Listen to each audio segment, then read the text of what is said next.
Madame, Monsieur, bonsoir. Merci de nous rejoindre à la une de l'actualité. La réunion du Conseil des ministres présidée ce dimanche par le président de la République, chef suprême des forces armées, ministre de la Défense nationale Abdelmajid Tebboune. À l'ordre du jour de cette réunion, l'examen d'un nombre de dossiers en lien avec les secteurs de la justice, des finances et des transports.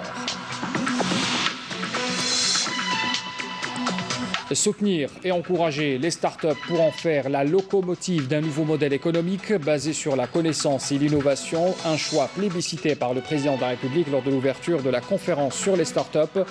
Pour en parler ce soir, le ministre délégué auprès du Premier ministre chargé de l'économie, de la connaissance et des startups, Yassine Oualid, est notre invité pour ce 19h.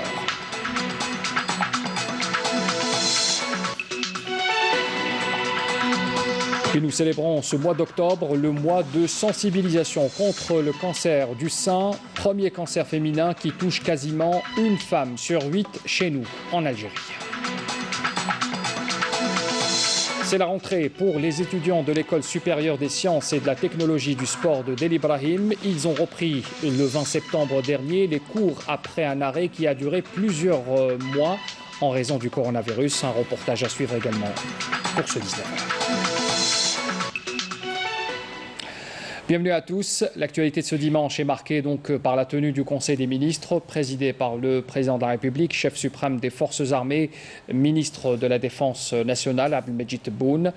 À l'ordre du jour de cette réunion, l'examen d'un nombre de dossiers en lien avec les secteurs de la justice, des finances et des transports, ainsi que la présentation d'exposés sur les préparatifs en cours pour l'organisation des rentrées scolaires et universitaires, ainsi que l'enseignement professionnel au vu de la situation sanitaire induite par la pandémie du coronavirus. Réunion donc qui s'est tenue ce dimanche en présence bien sûr des membres du gouvernement, à leur tête le Premier ministre Abdelaziz Jarrad. Nous bien sûr reviendrons avec plus de détails sur le contenu de cette réunion dans nos prochaines éditions.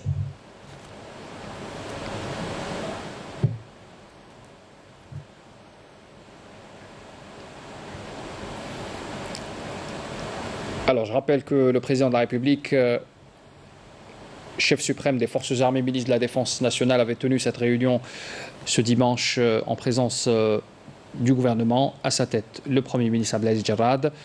Les questions donc qui sont revenues lors de cette réunion, il s'agit des secteurs de la justice, des finances et des transports, mais surtout évoquer cette question importante qui a trait à la rentrée scolaire, à la rentrée universitaire, mais également à la rentrée pour la formation professionnelle. Un événement très attendu, bien sûr, et dont on aura bien sûr l'occasion de revenir avec plus de détails.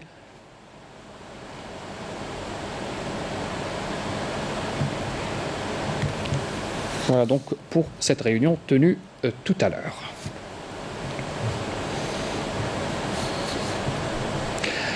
Le Premier ministre Abdelaziz Jarrad effectue en tant que représentant du président de la République, Abdelmajid Tebboune, une visite à l'État du Koweït frère, à la tête d'une délégation ministérielle composée des ministres de l'enseignement supérieur et de la recherche scientifique et des affaires religieuses et des Waqf, pour présenter les condoléances au nom du gouvernement et du peuple algérien suite au décès de l'émir de l'État de Koweït, Cheikh Sabah Al-Ahmed Al-Jaber Al-Sabah. Soutenir et encourager les startups, on en parle ce soir, pour en faire bien sûr une locomotive d'un nouveau modèle économique basé sur la connaissance et l'innovation. C'est un choix qui a été plébiscité par le président de la République lors de l'ouverture de la conférence sur les startups. Abdelmajid Tebboune avait annoncé le lancement officiel d'un fonds national pour le financement. On en parlera en détail tout à l'heure. C'est un fonds pour les startups dont le mode de fonctionnement se distinguera par une flexibilité et une tolérance au risque, bien sûr. On fait un point sur la réunion d'hier et cette conférence avec Bouchra Bouali.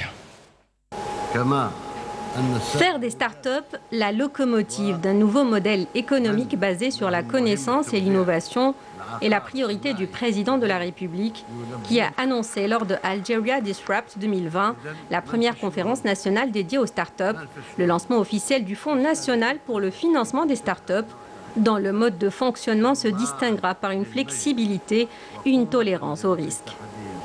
Il s'agit de permettre aux jeunes start-upers de concrétiser leurs projets novateurs en levant les contraintes liées aux procédures bancaires et à la lenteur bureaucratique.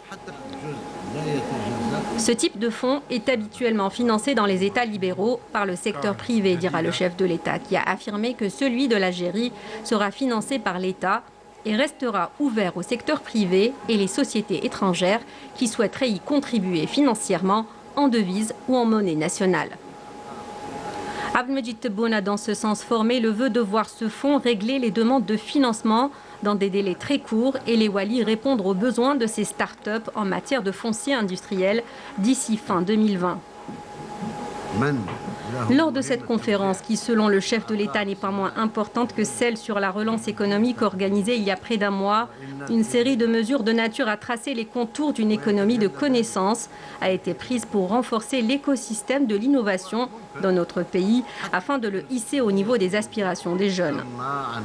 Le président de la République a par ailleurs réitéré son engagement d'éradiquer définitivement les pratiques bureaucratiques qui ont brisé les rêves de certains jeunes et poussé d'autres à l'émigration, assurant par là même que l'ère des entraves administratives et bureaucratiques était révolue.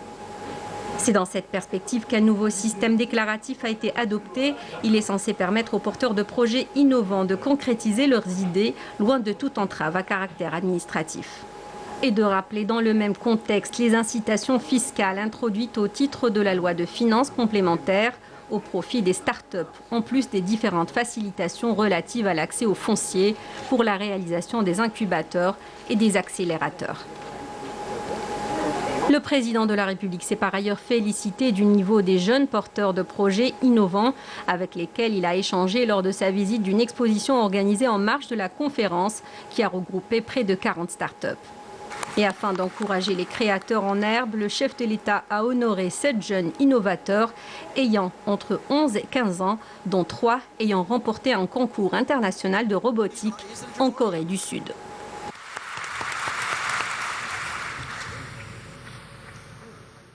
Voilà donc pour le compte-rendu, pour cette cérémonie, cette conférence qui a eu lieu donc hier.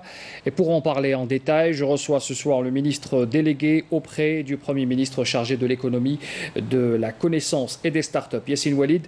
Merci d'être parmi nous ce soir. Merci à vous pour l'invitation. Alors, on vient de voir sur ce compte-rendu de Bouchra Bouali que cette conférence annuelle pour les startups, c'est un grand rendez-vous qui a réuni hier tous ces porteurs de projets, ces porteurs d'idées innovantes. On parle de l'innovation qui est devenue un maître mot aujourd'hui concernant les startups.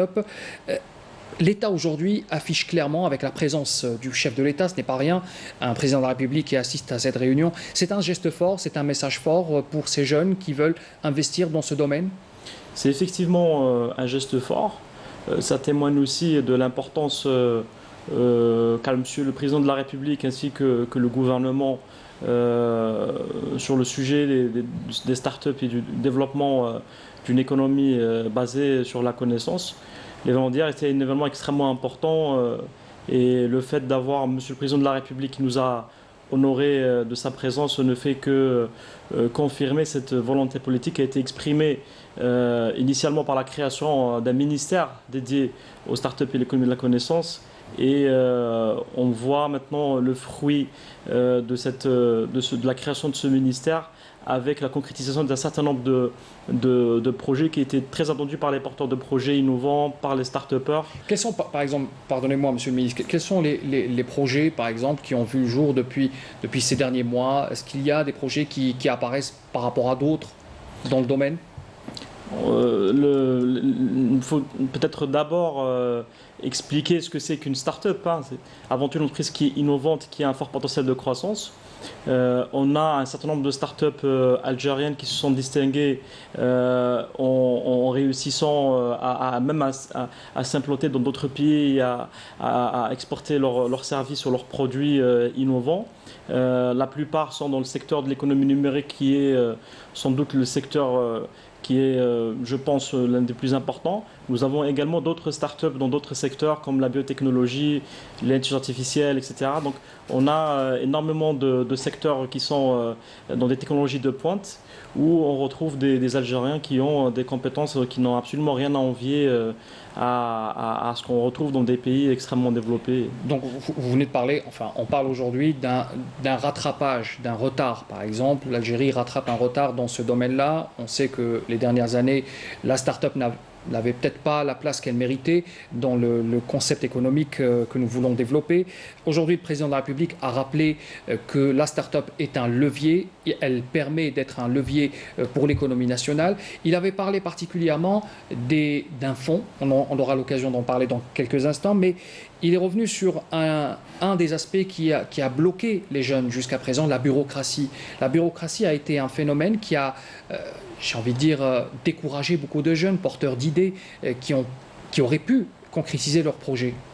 Effectivement, donc la simplification des procédures administratives est donc au cœur même de nos préoccupations. Nous avons effectivement donc élaboré un cadre réglementaire qui va permettre aux porteurs de projets de pouvoir réaliser de manière plus simple et de manière plus flexible donc leur projet, de manière aussi plus donc manière aussi à leur permettre d'accéder à des facilitations d'ordre fiscal, parafiscal et au financement.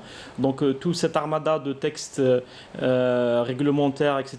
permettra aux jeunes porteurs de projets de se concentrer sur l'aspect qui est le plus important, qui est celui de la création de richesses et qui est celui de l'innovation, loin de tout ce qui pourrait... tous les tracas bureaucratiques, administratifs qui peuvent éventuellement les décourager ou leur compliquer le travail. Leur travail. Vous restez avec nous, Monsieur le Ministre. Nous allons revenir justement sur ce fonds de financement pour les startups dont le lancement officiel a été annoncé durant la conférence, qui est la véritable nouveauté, vous en convenez.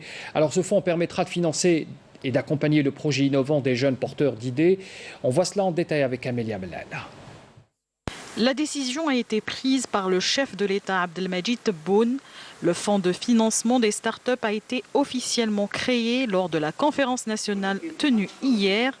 Il s'agit d'un nouveau mécanisme de financement qui permettra aux jeunes porteurs de projets d'éviter les banques et la lenteur bureaucratique. Ce fonds national sera financé par l'État, restera ouvert au secteur privé et les sociétés étrangères qui souhaiteraient y contribuer financièrement. Dans son allocution, le président de la République a formulé à cette occasion le vœu de voir ce fonds régler les demandes de financement dans des délais très courts, ajoutant que les Walis devront répondre aux besoins de ces start-up en matière de foncier industriel d'ici fin 2020. Parmi les mesures prises également figure l'élaboration du cadre réglementaire dédié aux jeunes, notamment la création d'un label start-up, d'un incubateur et de projets innovants par la mise en place du Comité national de labellisation. Ces mesures viennent de ce fait compléter les décisions importantes à travers lesquelles l'État ambitionne d'encourager les jeunes Algériens à créer des start-up.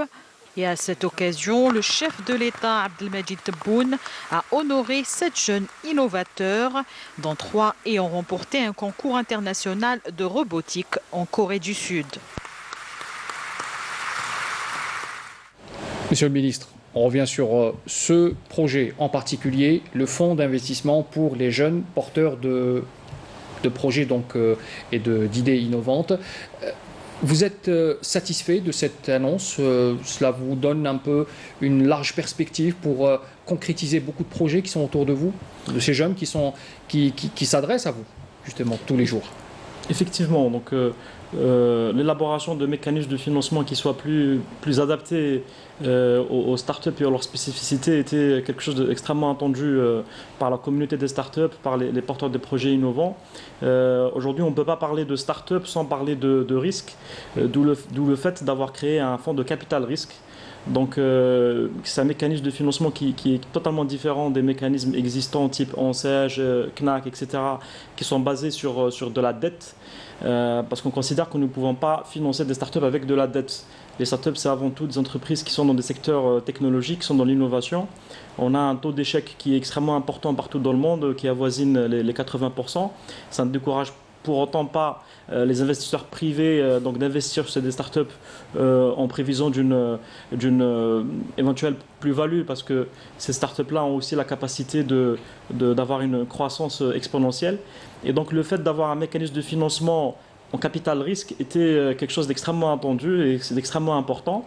Comme l'a souligné M. le Président de la République, dans certains pays, c'est beaucoup plus les privés qui financent les startups. Nous, notre objectif était vraiment de faire un effet de catalyseur.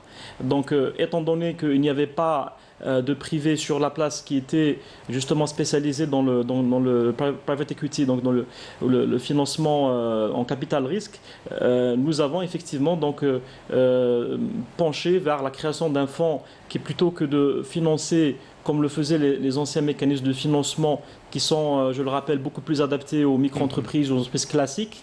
Donc nous avons plutôt choisi cette forme qui est la plus adaptée pour les startups et celle qui est utilisée partout dans le monde et qui permettra à beaucoup de startups donc, de trouver du financement de manière flexible et qui répondent à leurs besoins. Une dernière question. Le président de la République l'avait annoncé donc comme une nouveauté. Quand est-ce que ce fonds sera éventuellement fonctionnel? Quand est-ce que les jeunes pourront s'en servir, justement? Alors, il est en fait déjà fonctionnel. Maintenant, toujours dans l'optique de faciliter un maximum les procédures administratives et parce que nous voulons vraiment donner l'exemple, surtout que notre ministère s'adresse à une population qui est jeune et qu'il faut le dire, on a marre des lenteurs administratives. Nous avons décidé à ce que toutes les procédures à notre niveau, donc au niveau du ministère ou au niveau du fonds, se feront via une seule plateforme électronique qui sera en ligne. Nous avons également présenté cette plateforme durant l'événement d'hier et elle sera en ligne, donc elle sera accessible à tout le monde le 15 octobre prochain. Le 15 octobre. On retiendra cette date. Donc pour tous ces jeunes porteurs de projets, je vous remercie. Monsieur le ministre, je rappelle, vous êtes ministre délégué auprès du Premier ministre chargé de l'économie, de la connaissance et des startups, Yassine Ouelid. Merci d'avoir accepté notre invitation ce soir. Merci à vous.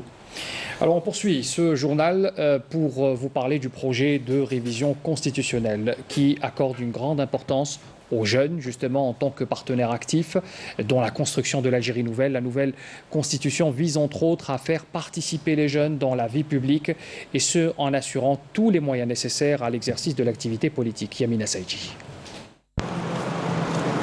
Les articles compris dans le projet de révision de la Constitution encouragent l'engagement des jeunes dans la vie publique et politique en leur assurant tous les moyens nécessaires à l'exercice de l'activité politique.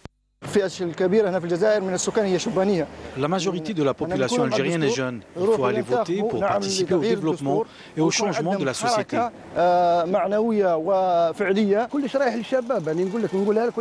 Il faut appuyer cette nouvelle constitution pour pouvoir avancer grâce aux jeunes qui sont à la base de cette société.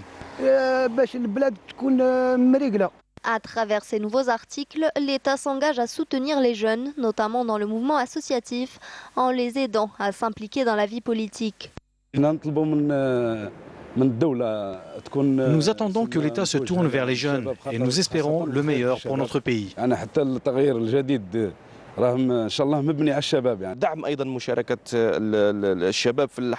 Il faut impérativement soutenir les jeunes afin qu'ils puissent s'engager dans la vie politique. Cela permettra de leur donner de l'espoir, mais aussi les responsabiliser.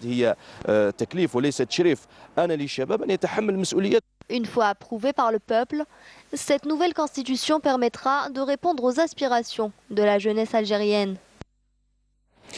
Le bilan du jour, 141 nouveaux cas confirmés de coronavirus, 96 guérisons et 4 décès ont été enregistrés durant les dernières 24 heures en Algérie. On écoute à ce propos le porte-parole du comité scientifique de suivi de l'évolution de la pandémie du coronavirus, le Dr Jamel Fourar. Aujourd'hui, le dimanche 4 octobre 2020, nous allons vous donner comme d'habitude un point complet sur la situation épidémiologique de la Covid-19 en Algérie depuis le début de la pandémie à ce jour. Pour ce qui est des principaux indicateurs enregistrés au cours des 24 dernières heures, nous avons 141 nouveaux cas, 86 nouvelles hospitalisations, 96 patients guéris, 21 patients en soins intensifs et 7 décès. Avec la déclaration de 141 nouveaux cas, l'incidence au cours des 24 dernières heures est de moins de 1 cas pour 100 000 habitants, sachant que 22 wilayas n'ont pas déclaré de cas durant les 24 dernières heures, 21 wilayas ont déclaré entre 1 et 9 cas et seulement 5 wilayas ont notifié 10 cas et plus. Pour ce qui est des décès, nous avons enregistré 4 nouveaux décès au cours des 24 dernières heures. Pour ce qui est des nouvelles hospitalisations durant les 24 dernières heures, leur nombre est de 86 patients. Pour ce qui est des patients guéris selon le protocole thérapeutique et selon donc, les règles établies pour le traitement, ils sont à ce jour de 36 578 patients guéris, dont 96 patients guéris au cours des 24 dernières heures. Pour ce qui est des soins intensifs, nous avons actuellement au niveau de nos hôpitaux 21 patients admis en soins intensifs.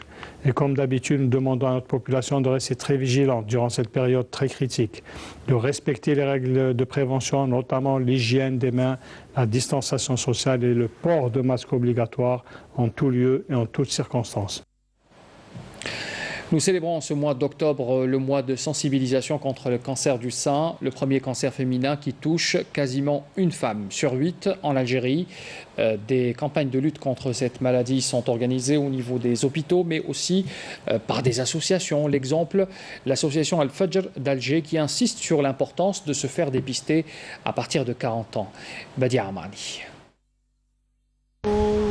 الريزلتا تاع لا ماموغرافي ديالك قالوا لي عاوديها قالوا لي واش كان عندك لا ماموغرافي قالت لي اسورفيي لاسونسيون اسكو vous avez revu le médecin عاودتي وشتي نو ما عاودش ونسيتها كامل. C'est le premier cancer de la femme en Algérie et dans le monde. 90% des personnes atteintes n'ont aucun antécédent familial et seulement 6 à 10% des cas sont des cancers familiaux. Je suis venue pour me renseigner sur mon cas. Les campagnes de sensibilisation sont importantes pour mieux s'informer. La guérison est possible avec des taux intéressants. L'autopalpation, une alimentation saine et équilibrée et la pratique d'une discipline sportive sont à même de lutter contre le cancer du sein. Nous expliquons aux femmes l'importance du dépistage précoce et on les met au courant des dangers encourus. Nous les informons également sur l'importance d'une alimentation saine.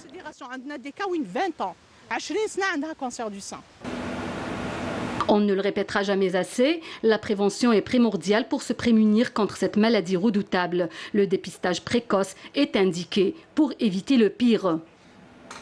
Un mot sur le sport pour vous parler du coup d'envoi du championnat de Ligue 1 de football pour l'exercice prochain, initialement pour le 20 novembre. Cette compétition a été reportée au 28 novembre, donc du même mois. C'est ce qu'on a appris ce dimanche auprès du bureau fédéral de la Fédération algérienne. Et puis concernant le championnat de Ligue 2, le bureau fédéral actuellement en réunion ordinaire a fixé la date du 21 décembre pour le début de l'exercice 2020-2021. La rencontre USM Alger-CR Belouizdad comptant pour la Super Coupe d'Algérie de football aura lieu pour sa part le 21 novembre prochain. On parle également ce soir de l'enseignement supérieur pour vous parler des étudiants de l'École supérieure des sciences et de la technologie du sport de Deli Ibrahim qui ont repris le 20 septembre dernier les cours après un arrêt qui a duré plusieurs mois en raison du coronavirus. Et c'est une reprise effectuée dans des conditions sanitaires draconiennes. Reportage Saïd Fellak.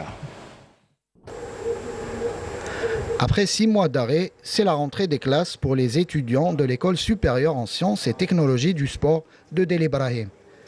Un protocole sanitaire a été mis en place pour assurer une reprise des cours dans le strict respect des mesures préventives.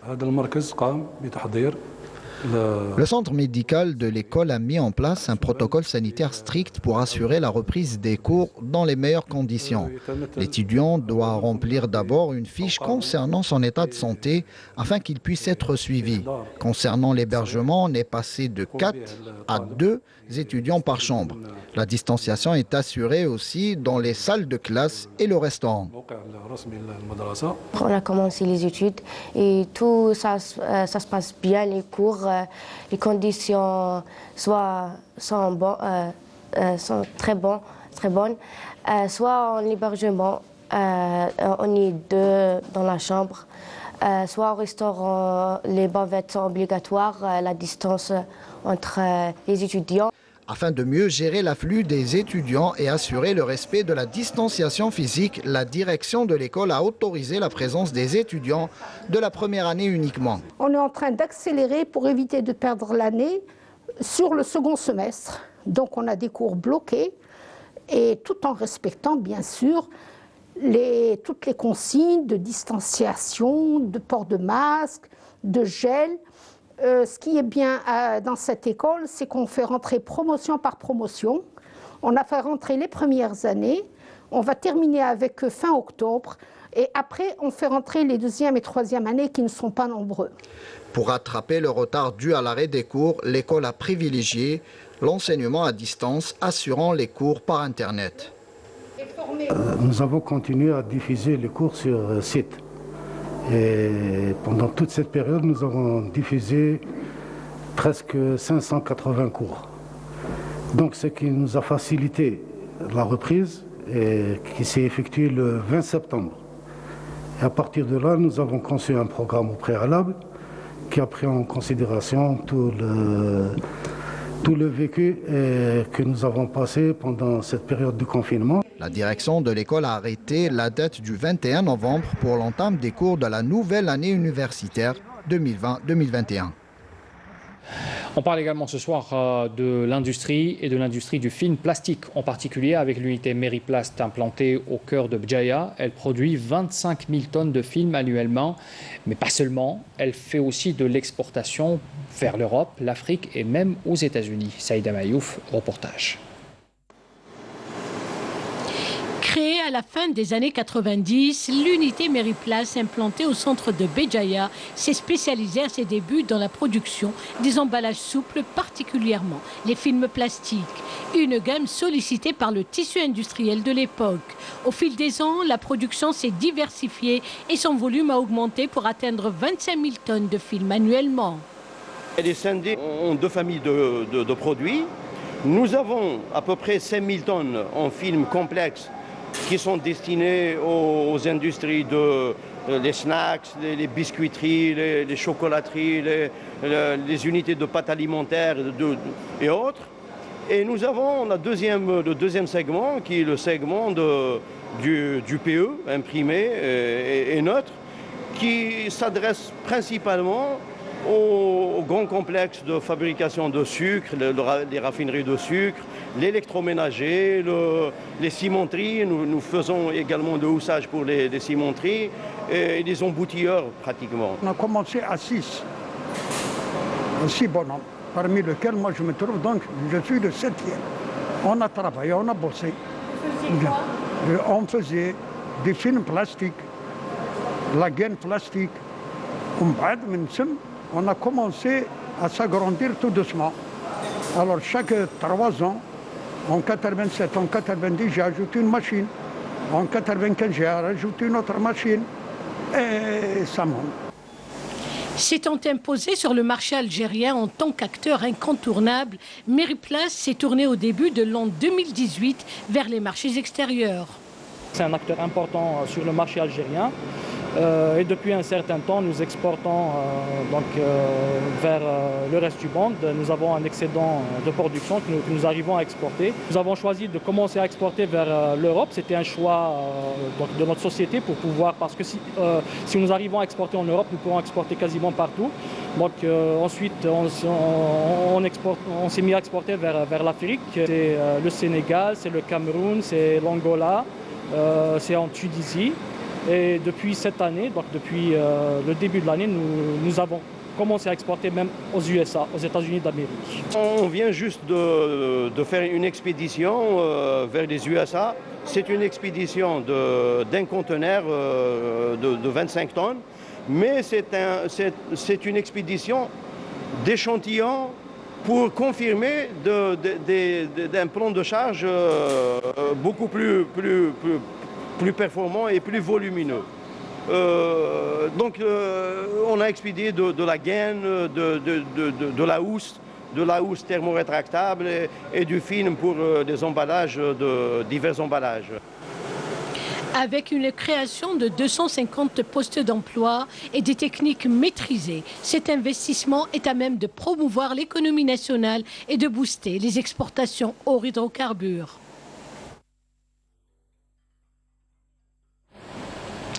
Dernière destination de ce journal, Tizi Ouzou, dans le village de Timiz al-Arbar, où un passionné de nature a fait de sa demeure un petit coin de paradis. Idir Makrour a puisé dans ses propres fonds pour créer une ferme pilote dédiée notamment à l'élevage d'oiseaux. Reportage Jezia Bayou.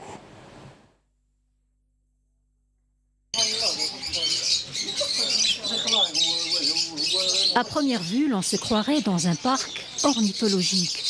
Et pourtant, cet endroit féerique n'est autre que la demeure de M. Makour Idir. Ce jeune passionné de la nature qui a su, avec peu de moyens, rendre cet espace de 800 mètres carrés un petit coin de paradis.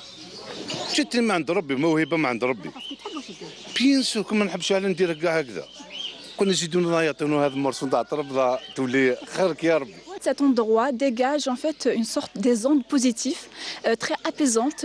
On se sent en fait après on va dire une semaine de charge, de pression, de travail, on vient ici et pour relaxer, pour voilà, se rappeler de la nature qui est belle.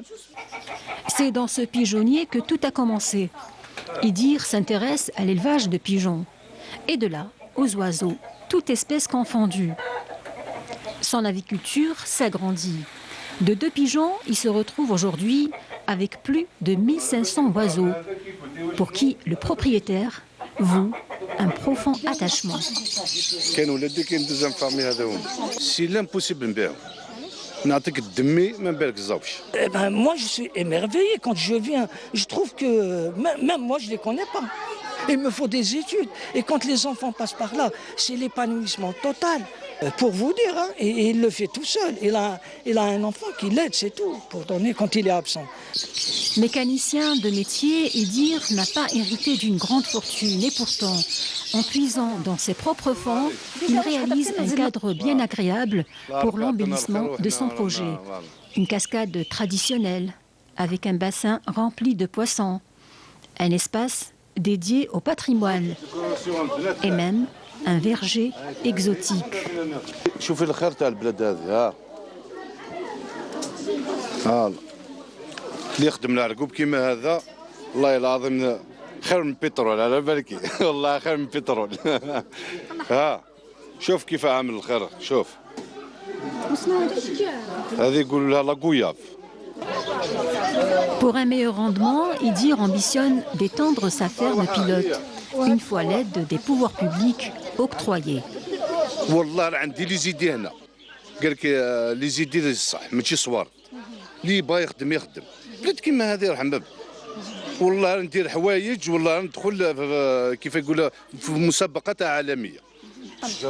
Avec peu de moyens, ce passionné de la nature a pu réaliser l'impossible. À présent, il n'aspire qu'à être soutenu pour faire perdurer encore cet havre de paix. C'est bon. Le rappel des titres avant de clore ce journal. Conseil des ministres ce dimanche, présidé par le président de la République, chef suprême des forces armées, ministre de la Défense nationale, Abdelmajid Tebboune. À l'ordre du jour de cette réunion, l'examen d'un nombre de dossiers en lien avec le secteur de la justice, des finances et des transports. Soutenir et encourager les startups pour en faire la locomotive d'un nouveau modèle économique basé sur la connaissance et l'innovation. C'est un choix plébiscité par le président de la République lors de l'ouverture de la conférence sur les startups. Pour en parler, nous avons reçu le ministre délégué auprès du Premier ministre chargé de l'économie, de la connaissance et des startups, Yassine Oued.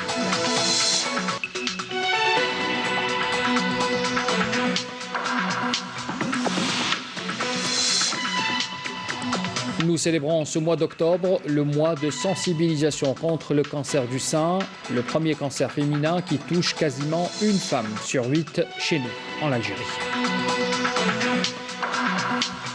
Et puis c'est la rentrée pour les étudiants de l'École supérieure des sciences et de la technologie du sport de Del Ibrahim. Ils ont repris le 20 septembre dernier des cours après un arrêt qui aura duré plusieurs mois en raison du coronavirus.